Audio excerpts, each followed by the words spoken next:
So this was kind of interesting. Progressives Cori Bush and Jamaal Bowman tiptoed around whether or not they would vote for Nancy Pelosi as Speaker on CNN this weekend. Let's take a look. And real quick, before I let you both go, something looking ahead at that you're both going to have to vote on, which is the Speaker of the House, Congresswoman-elect Bush. Will you vote for Nancy Pelosi as Speaker? What I'm going to do is make sure that the voices of the people of St. Louis are heard and that we have what we need. And so you'll find out then. That's not a yes. I'm working with my community. I'm working with my community. Okay. And Congressman-elect Bowman, will you vote for Nancy Pelosi as Speaker? So you will find out when my vote is tallied, and again, organizing with our community to figure out what's best. I'm just curious, what does that mean? When you said organizing with our community, I mean, what do you want to hear from them real quick in order to make your decision on whether Nancy Pelosi should be the Speaker?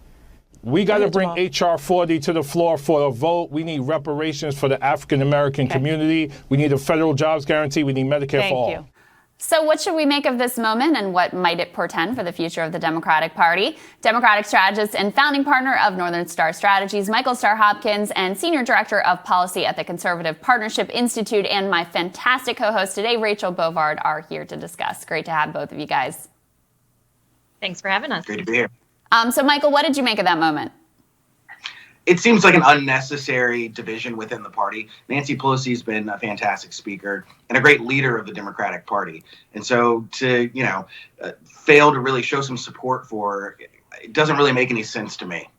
So when you say she's been a great leader, I would have to push back on that in a couple of ways. I mean, first of all, just from the stimulus negotiations, the fact that we had $1.8 trillion on the table, she failed to take that open question whether Senate Republicans would have gone along with it, but ultimately she spiked that deal and had to settle for this now $900 billion deal, half as much.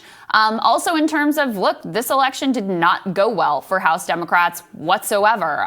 They barely hung on to their majority, which is part of why people like Cori Bush and Jamaal Bowman are in such a position of power now. She needs every single vote, not only to become Speaker, but to do anything in the House. So, what do you make of those pieces, and why shouldn't people like progressives like Jamaal and Cori and AOC and the Squad and others use the leverage and power that they now have, since Pelosi does need all of their votes at this point?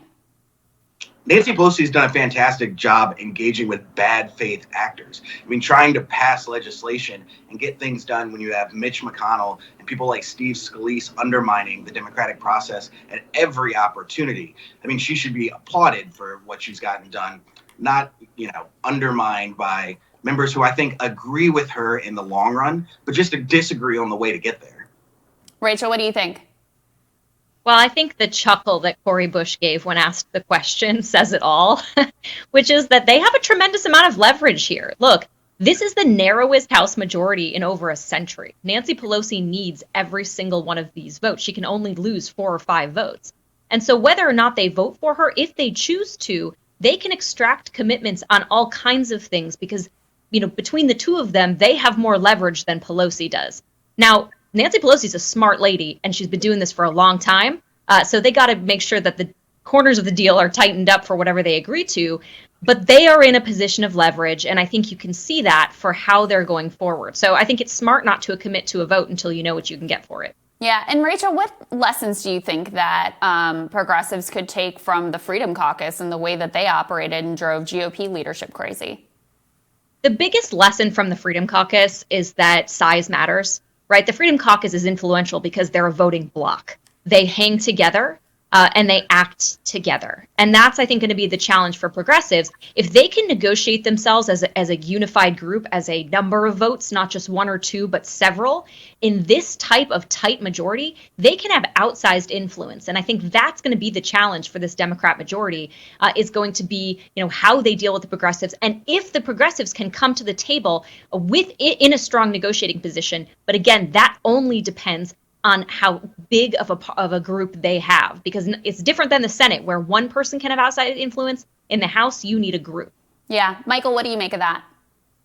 Yeah, I mean, I think Rachel's right. I think progressives need to use their power effectively and in a smart way. Taking on the speaker just against, kind of all odds isn't the way to go about doing this. Finding specific legislation that they want to push, that's the way to use their power effectively. So why is that better than this method? Because, I mean, essentially, when you are a minority faction, which is what progressives are, and like the true progressives who would be willing, who are also not only progressive, but also sort of anti-establishment and willing to go against leadership, it's a relatively small group. But because it's such a narrow margin, they actually do have a lot of power. So they have leverage in this moment. Nancy Pelosi needs their votes. Why not use this to actually push progressive priorities? One thing that's been suggested by Jimmy Dore and others is forcing Medicare for All vote. Medicare for All is never been more popular. It's extraordinarily popular within the Democratic base, extraordinarily popular, never more so in the country given the moment that we're in with this pandemic. Why not use that leverage right now? And what do you say to people who say, look, you always say next time around we're going to listen. Next time around is the time to fight. Right now we need unity. When is that time actually going to come around?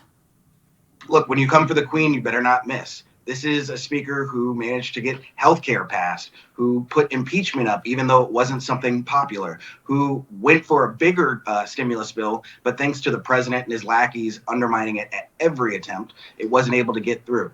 Speaker Pelosi has been consistent and she's been strong, and I think she's earned the right to move forward as the speaker.